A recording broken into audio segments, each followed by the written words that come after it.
Welcome back to another edition of the Edge podcast. Publisher Brenden Slaughter, joined by BeaversEdge senior writer Ryan Harlan. We're coming to you guys with Oregon State fall camp now officially in the rear view. The Beavers will have a couple off days this week and then officially start to transition early look into Cal, August 30th at Reser Stadium. Obviously, we'll be getting you guys all ready for that matchup here coming up shortly. But again, Beavers have now wrapped up camp. We're coming to you guys on Tuesday, August 19th.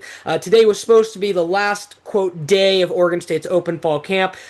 Yesterday, as Ryan will tell you, turned out to be a very light day, and the Beavers decided just to close it all on down today. So camp officially in the rear view, folks. We're looking in the front view mirror, big viewpoint moving forward. And now, Ryan, that's Cal. So again, appreciate everyone tuning in. Glad to be back on with you guys, getting you guys ready. We'll obviously be taking a deeper dive into the Cal Bears next week with our midweek pod when we kind of dive into the nitty-gritty of that matchup, give our predictions and whatnot.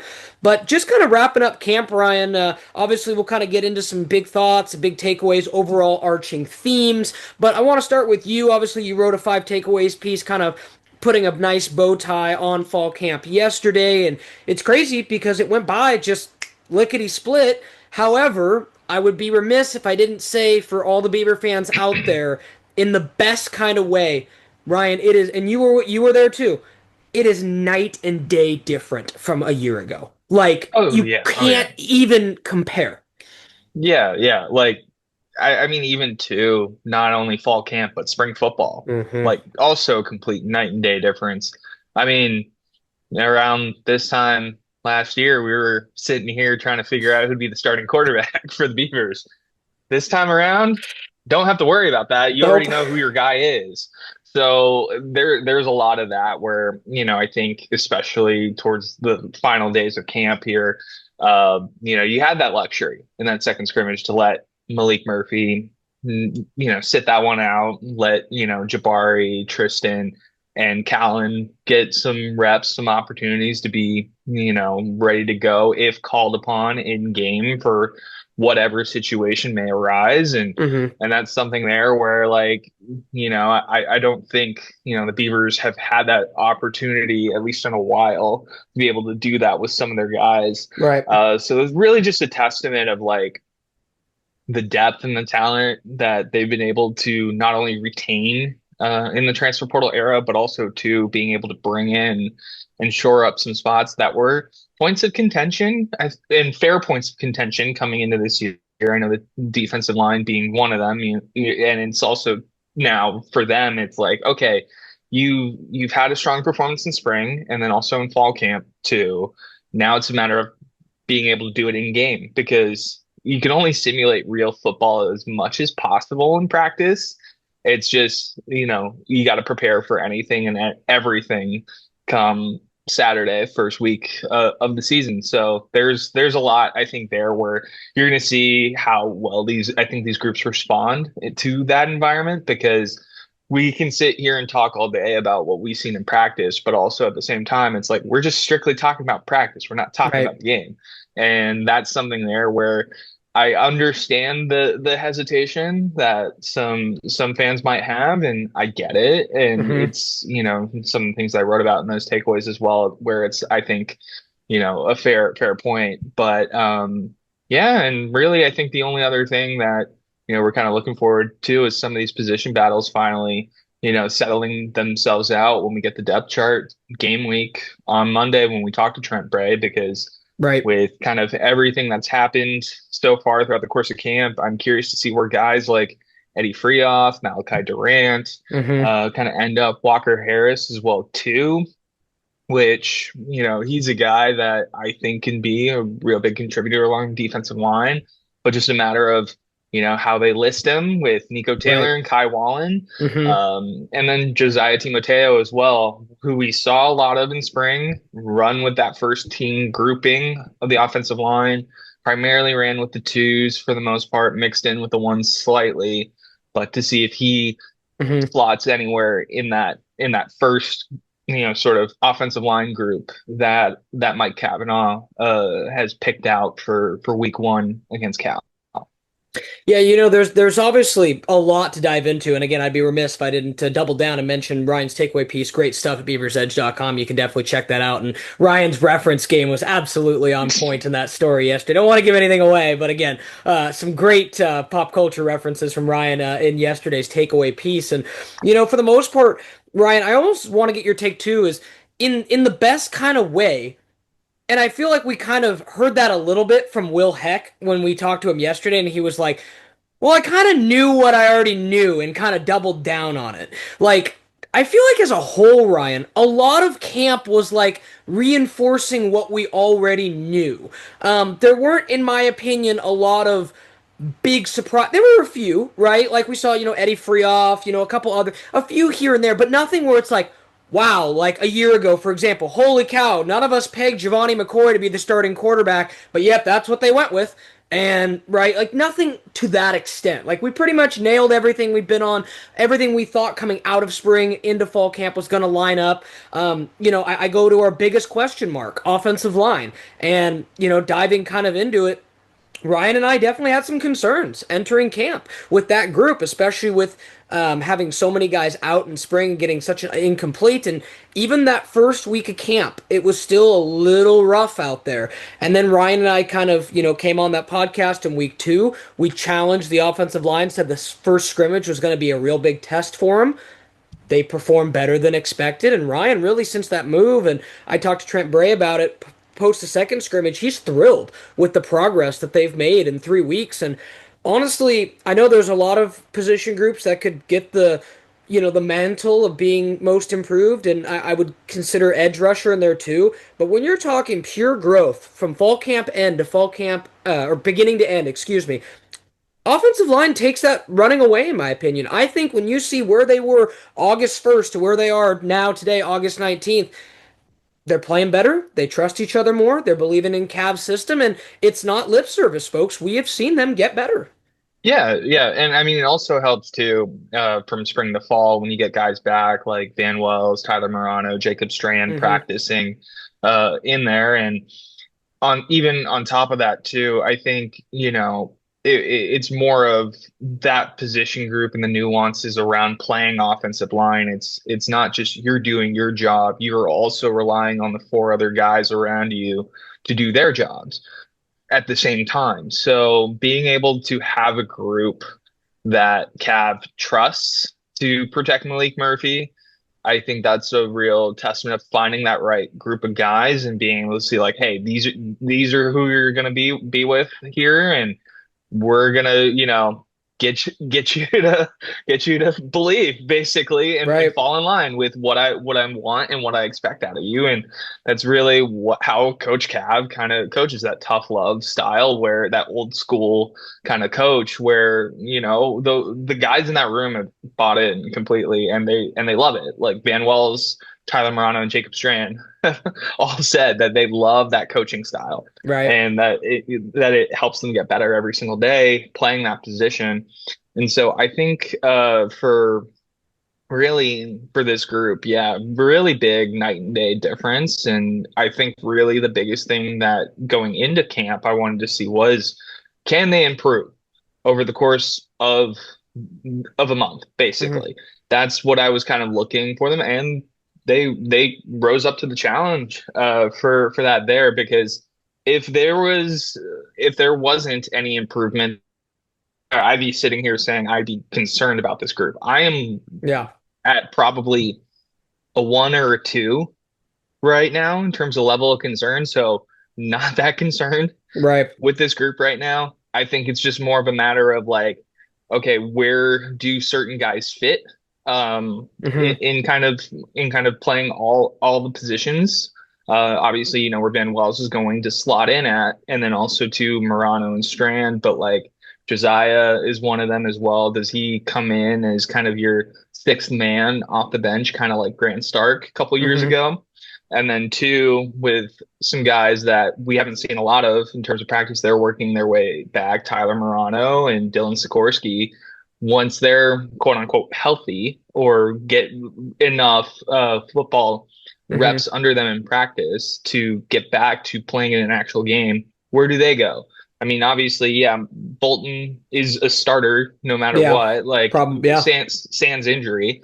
But like it's just more of how do you, do you break that up? Do you, rotate out a little bit depending on how a guy's doing at that spot? So those are some things there where I think those questions will, they'll come up over the course of the season, and I think we'll find our answers as we, kind of see more because we haven't even gotten to week 0 yet Right.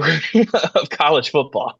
So we have some time before we can even remotely answer those questions. Yeah, and that's something we got asked about on the damn board too. And I think, Ryan, I think there's a whole bevy of guys that are really close and will rejoin the mix during the season. And Beaver's Edge knows there's a couple guys that are going to be out for a longer term, and that is what it is. But for the most part, a lot of these little, and I want to call them little injuries because Trent Bray hasn't, said they were long term, and guys will be getting back. And I think of guys like Tyler Volton on the defensive side, someone like Takari Hickle, so on and so forth. And see ultimately what the depth is able to do. I think as something I mentioned to Ryan, it's going to be harder for guys to kind of get back quicker considering that now camp is wrapped and you kind of want to have some of that 11 on 11 time to kind of ramp up into activity, so to speak. But I think, as someone asked me today, I think it's possible we could get some guys back into September and kind of see how things ultimately go. So yeah, we'll just kind of keep an eye on that. And, for the most part, Ryan, going back to the offensive line, you're pleased with the work that they've done because they're protecting precious cargo back there, Ryan. And, I think I go back to the first time we talked to Cav early in spring when he's like, yeah, we got a big time quarterback back there we got to protect. And he did not, mince words. He's like, we got to do it, right? And to an extent, I wouldn't say that Oregon State's offensive line had Oregon State's quarterbacks running for their life last year or anything like that, so to speak. But, the with a guy like Maalik Murphy, who is going to be more of a pocket passer and run kind of only when needed or when things, really go chaotic, you want to provide a clean pocket for him to be able to make all those throws. And, we've seen Oregon State's run blocking offensive line be great over the years. Pass blocking been a little up and down, just kind of, hit and miss, I'll say, kind of just to put an even keel. But now there's a new position coach in there, and Cav. And I go back to, Cav's success, Ryan. Cav was the offensive line coach when Oregon State's Sean Mannion threw for more yards in a season than any other quarterback that there was. So Coach Cav, or in Oregon State history, I should say. So Coach Cav knows he's been around the block, and that's why I thought from the get go, like kind of like Mahalchek years ago. I have complete confidence to get for this guy to get 5 starting guys ready, and dare I say, Ryan, it looks like he's got the mark ready to go. Oh yeah, no, and two, like even when we talked to him in fall camp, he was like, "Hey, I'm just gonna come out and say this right now. We're still a work in progress," Yeah, and yeah. that was before that first scrimmage too. So Hmm. Cav is blunt and straightforward with how his group is performing, and he knows that the expectations for what his group needs to do are really high. Everybody in that room also knows the expectations of protecting Maalik Murphy. And if that group, if that group can just basically buy him time, no matter Hmm. like you know what I mean, enough time to make Right. reads in the pocket and be able to make plays with his legs, not necessarily, in a dual threat type of situation, but be able to hold up enough. Um, there are times in practice where we've seen it where he can make all the throws across the field Yep. that you need a quarterback to make. And as long as the offensive line can be above average in that department of pass blocking, like I think that you see a complete night and day difference from this offense a year ago versus kind of the 2024 season where you didn't see a lot of that. There was No. hardly any of those deep shots that were taken, not many explosive plays. Gundy, I know, has really harped on that a lot, and he's also kind of harped on his group to, take those shots when they're there and be aggressive with the football, Hmm. but also be smart with the football at the same time.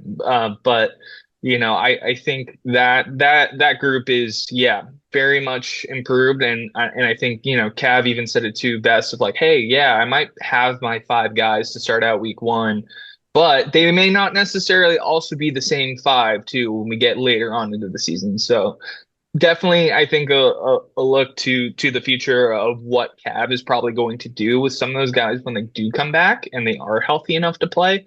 Um, but it's more of how fast can these guys get back? Because Right. we if they can get back by September, you're feeling 1,000 times better.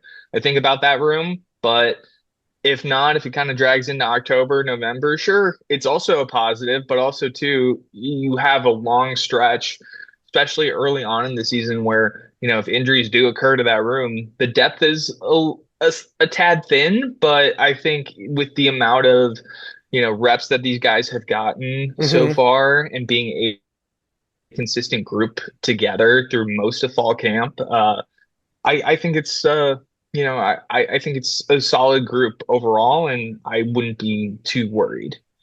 Yeah, and again, just kind of going back to Maalik Murphy, to echo Ryan's thoughts, I this is just a Brenden prediction, but in my opinion, if everything goes well, Maalik Murphy stays healthy. The Beavers had, a little bit of a hiccup in the receiver room, but again, barring any other major injuries, I think, and I don't, and that's the other thing. I'm not sure if the pass catchers are better than 2023. We'll have to see.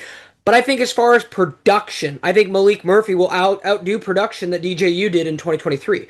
I think, you look back to, the thought was kind of very similar that DJU was going to really elevate the passing offense and take the passing offense to another level. And there were times, there were flashes, but I like to remind people, DJU didn't even throw for 3,000 yards in that year. And in kind of today's success world of college football, even with the balanced team, Ryan, you would still expect a quarterback to be kind of in that mix, with, over 3,000 passing yards. So this year, I mean, considering the pass catchers around him. I know the Beavers will still have a very run heavy offense. We'll get in the backs here in a minute, but I think Maalik Murphy could have a big year. Like Dylan wrote about in his scouting report, he's still an unfinished product. He's still got, he's still only been a starter for a year. Like straight up, that's just still facts. He was a 1 year starter at Duke, and he's got 2 years left. And you talk to Murphy, the humble guy that he is, he knows he's got room to improve. That's why he wanted to come to Oregon State and be in a pro style system and somewhere that could help elevate him towards the next level. Because he's like, hey, the eligibility clock is ticking, and I got to keep racking up yards and touchdowns, right? And good decision making and all that. And then kind of to go along with that, Ryan, I think sometimes a quarterback's best friend can be a strong running game. And this year, like you go back to last year, you felt really good about Hank and Jam, right? Like that was an Hmm. amazing 1-2 Yeah. punch. Once Jam went down, and you even heard Gundy kind of say this, he's like, Hank lost a little bit of steam just having so many more carries throughout the year. He still played great, but I don't think their ideal was to give him quite that much burn. But they're like, hey, we have Hank, we have an 18-year-old Saladin Law, and Jake Reichel, and we got to make the best of this. Now, Ryan, this year with Hank, who's going to be Hank, with Law Tech transfer Marcus Crosby, who I really like, has over 1,000 career rushing yards to his name, gotten healthy, which is key. An emerging Sala after a strong year last year, and then shoot, two, three more guys in the room who I'd feel fine giving carries to. The only person in that room that I would maybe be a little hesitant giving carries to would be Skylar Jackson, only because we haven't seen him in fall camp. But heck, Ryan, we've saw Corday Glass get some run this last scrimmage. Jake Reichel has had a role. Cornell Hatcher's probably popped more runs than anybody this camp. I mean, that room could handle just about anything you throw at it this year. I think that's a deep, deep, deep room. Oh yeah, and then something there where really it was like, yeah, kind of what Hank is, and it's more of a matter of just the pecking order basically behind him. Right. And I think, for that room, that was a great addition of bringing in Marquise Crosby from La Tech and being able to, having an experienced vet in the room alongside Hank as well. And then Sala and Cornell Hatcher have been great so far in the times that we've seen him. I know Sala's put on weight, but also too, that's not seemed to slow him down in terms of the speed that he brings. That Bigger touchdown back. run. Yeah, that Yep. was first Yeah. A scrimmage. bigger back with that kind of agility and quickness, like talking to Coach Pickering about him, like he has that ability to be an NFL back at the next Mm, level. Like there are not many guys that, possess those kind of skills at the running back position. And right. then two, Corday Glass is another name in the mix that Pickering said that Corday might get some looks throughout the season. So he's another guy that the staff is really high on as well. And then Jake Reichel, I think for him, his more sort of role is going to be kind of what Jack Coletto was, and kind of that fullback kind of I form kind of style, which he said he's been taking some reps there. So it's a little, more different position than just truly playing running back Right. this year, and that makes sense. Like, he's probably going to be more your sort of short yardage, back that you're going to use in some of those 4th and 1, 3rd and 1 kind of situations and bring him in there. Like, sure, Salah having that extra weight can probably now, do some of that stuff, and then in a Cornell Hatcher, but like Jake Reichel is definitely a guy that I would probably rely on more so for those kind of situations because he's been used a Right. lot more kind of like that. And then obviously will be, gunner on special teams too, in kind of the way that, he kind of, is as a football player, being able to play kind of anywhere he's asked to play. Which I know he also talked to us about, when Right. we caught up with him. So that room is very deep, and should an injury occur to that room, yeah, and next guy up, kind of mentality there is obviously, all across the team, but that room, like, you probably won't lose much production from that Right. spot either, because there was a noticeable dip after Jam It was. went down, and it's no knock on Hank by any means. I think, you start to feel that later on in the season, and your body after taking hits and ton of carries, you slow down a little bit, and that's something there where the run game is not quite as explosive as it was Yeah. early on in the year, with both of them together. So I think that, you'll see probably maybe some split between everybody. I wouldn't be surprised if a potential depth chart has Hank first and then kind of oars for Right. everybody else kind of listed out. Just because, like, you could theoretically go with any guy there kind of off the sideline, bring him in, spell Oh, Hank totally. for a few carries, and I think you still maintain the explosiveness in the run game. Had Hank be in there to, taking those carries. So that's Right. something that I think this group is, yeah, in really great shape going in. And I know there were some question marks about it when, you brought in Crosby, because it just seemed like, oh, you're already kind of stacked in that room, but Crosby's been a great addition, and from what we've and not only just the running game, but also out of the pass game as Right. well too, being able to catch out of the backfield, which that's something there where I know Pickering and this offensive staff really want to involve the running backs more in the passing game. And that's something there where I think Crosby gives you that extra dimension too, to be another weapon for Maalik, even though, the receiver room is taking a hit. So that's something there where he can rely in that department. Right, no, for sure. And I think, just switching gears to the other side of the ball as we begin to just kind of wrap up this Edge podcast. And again, just our big overarching thoughts from fall camp here on this edition of the Edge podcast. Appreciate everyone tuning in. Next week's podcast, we'll be diving deep into Cal. And, Cal obviously starting a true freshman quarterback, somebody that Oregon State fans are very familiar with, Oregon fans are very familiar with. So we'll be talking about Jaron next week and kind of the matchups there. But switching over to the defensive side of the ball, Ryan, just kind of quickly, not nearly as many surprises as I would say on the offense. At least on the offense, like we said, the offensive line, we saw some more receivers step up. Defense, I'd say kind of the guy that caught my eye the most this fall was probably in the front seven. I probably would go with. I'll give three. There's three guys that really caught my eye. Tavita Pomey at defensive line. I think he's going to be a really effective interior defensive lineman for the Beavers. Jaheim Patterson at safety. I think he's going to be really, really strong alongside Skylar Thomas. We saw him make a couple more plays in the scrimmage this last weekend. I really like what he brings to the table. And then on the edge, I got to give it to Kai Wallen. I have really, really liked what Kai Wallen's brought to the table. Once Olu Omotosho announced before camp he was going to enter the portal, we didn't really know who was going to seize that other edge rushing spot, and it's not necessarily seized. It could even still be an or. But Ryan, I think right now, opposite of Nico, Kai Wallen, it's gonna be tough to move him out of that starting lineup. He's played an effective brand of football this camp. Yeah, I mean, he's pretty much exclusively ran with the first team defense. I mean, and that's something there Right. where I think, you can probably pencil him in when that official depth chart comes out week one. But like the athleticism that he brings opposite of Taylor, like, Nico Taylor is probably going to see a lot of double teams Mm-hmm. at his spot on the opposite side. So that's a prime opportunity for Wallen to basically wreak havoc on the other side. It's true. I mean, and even too, like in like practice and things like that, like we more times than not, yeah, sure, I saw Nico get into the backfield, but like Wallen was also getting in there Right. too.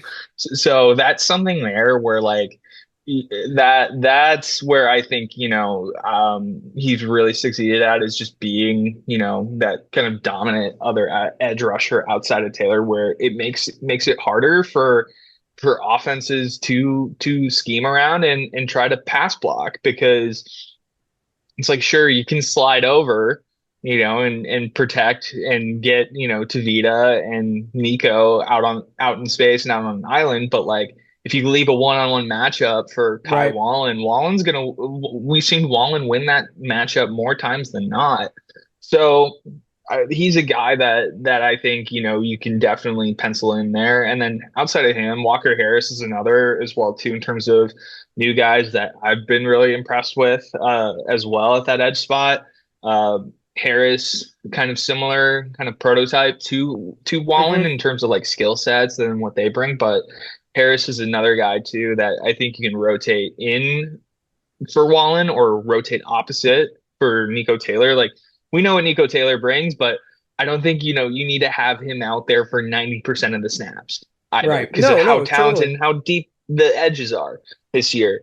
But like Harris is another guy too that we've seen get into the backfield pretty consistently, and I think that's something there where Trent Bray's defensive scheme in terms of like what it does for that edge position is just being able to play fast, aggressive, Mm-hmm. and really liking those guys that are really athletic at that spot there, and that's really kind of what this room kind of brings. And in addition to that, these guys are great in dropping back in coverage and being able to cover a Mm-hmm. tight end or opposing running back in space. So I think this is a strong group there. And then another guy I'd go with Jacob Schuster as well as kind of that true Yes. kind of nose tackle. Um, I mean, that's basically his role is going to be to fill up space in the run game. And Schuster's been great as well. And then, yeah, in the secondary, Jaheim Patterson has stepped up with 4 interceptions throughout the course of fall camp. So he's going Yeah. to be He's still the opposite leader, of right? Skyler.